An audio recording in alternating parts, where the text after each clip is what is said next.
Donald Trump, world of trouble. Not only is there a grand jury that was announced today pursuing the case on the Russia investigation, the special counsel's asked for that, but his poll numbers are absolutely disastrous. Now, literally from day one, I predicted that he would get into the 20s. And he started in the high 30s, low 40s. So it's not that bold a prediction. And since then, but people always talk about narratives of comeback, right? There ain't no comeback from Trump. He goes down and then goes further down. Look at all of his businesses, down, then further down, then complete bankruptcy. So we're in the middle of that trajectory downwards. So the new numbers, disastrous, and now we're finally nearing the 20s. This is a Quinnipiac University poll, very respected. 33% approve, 61% disapprove. That could be summarized in one word: disaster. Okay, 33% for a president is awful at any point in their administration. But 6-7 months in, you're already at 33%. It's almost a 2-to-1 ratio of disapproval to approval. Disaster. And the Republican senators have started to run away from him already. You saw Jeff Flake earlier in the week, his hair on fire, running from the building. All right, how's he doing among Democrats? Because sometimes there's a honeymoon stage and the other party will give you a chance. It's a very American tradition. Actually, a surprising number of Democrats did want to give him a chance in the beginning. That's why his numbers went all the way up to maybe like at their max 44, 45%. So how's he doing with Democrats now? No, the jury's in. 2% approval, 96% disapproval. Look, you might think that's obvious. No, I've never seen numbers that large. Not during George W. Bush, not during Reagan, 2% approval. It almost literally can't get any worse than that. You got 2 points left to go, Trump. How about Republicans?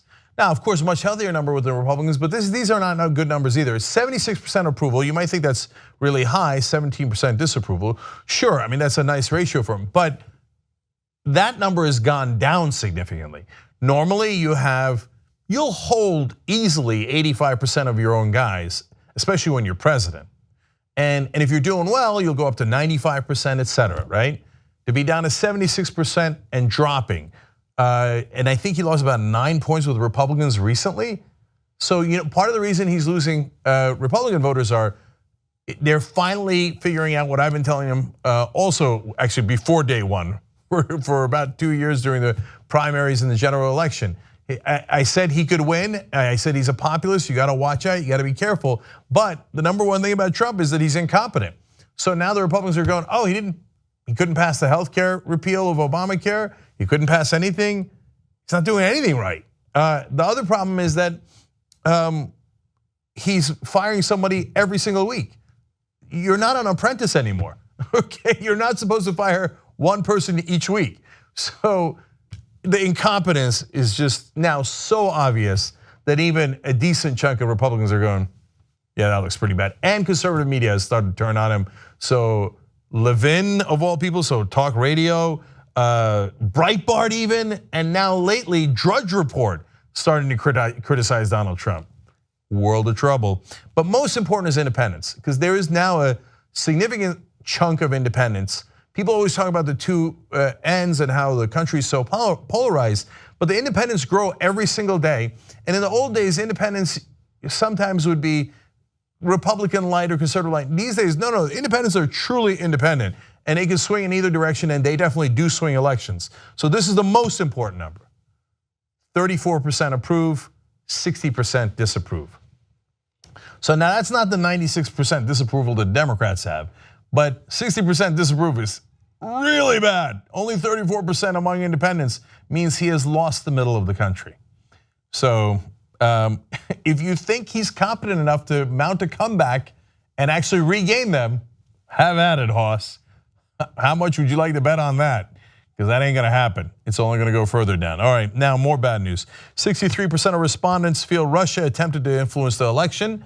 Now you could say, okay, that's fairly clear, and given that both the Obama intelligence agencies, they're not Obama's and they're not Trump's, they're intelligence agencies overall. But they did have Obama appointees when he was in charge, obviously, and now they have Trump appointees. And both sets of appointees agree There's no question that Russia meddled in our elections. So that 63% number is actually surprisingly low. I think that's a little bit of like F you to the establishment media that won't stop talking about it. So they're like, nah, whatever, right? But the reality is, even if there was Russian meddling, but there was no deal with Trump, then it's not that big a deal. So that's the most important question. Let's go to that. 58% believe the president has tried to derail or obstruct the investigation into Russian election interference. That's very bad news for the president. I don't know if he knows this, that's illegal. And then one final category from a different poll, Gen Forward survey on millennials. If you thought the general population didn't like him, wait till you get a load of millennials. So every category here, let's put it up. Every category of millennials can't stand him. African Americans have him at 10%, 76% disapproval. Asians have him at 67% disapproval. Latinos have him at 68% disapproval. These are horrible.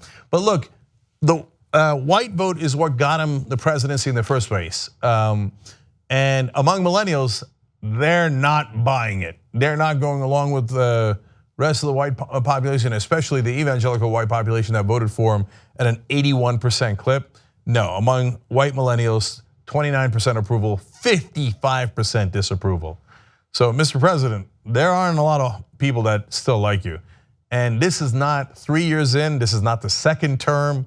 The jury is, in a matter of speaking, maybe it will be literal soon, but in this case, the jury's already come in 7 months into your presidency, and they pretty much can't stand you.